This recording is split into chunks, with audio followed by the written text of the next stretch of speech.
Definitely mbona ni support like okay was in as in when you say visions for a lady, what do you mean vision ya lady inafaa kuwa kulea watoi, kunaacha hao watoi.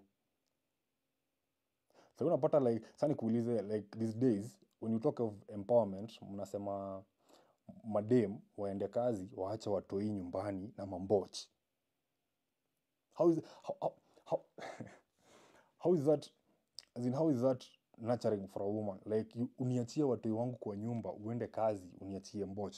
Nyinyi mmeona watoi wanauliwa na mamboch? Mmeona watoi vile wanatreatiwa na mamboch? For one, hao si watoi wa mboch, hao ni watoi wako. Basa hii, that's the reason why unapata sahi kampuni zinapeana maternity leave, paid maternity leave. Cause shit happens. Sahi badala ya dem kunyonyesha mtoi, like literally, dem anachukua mashine anakamua, like she, as in I don't understand.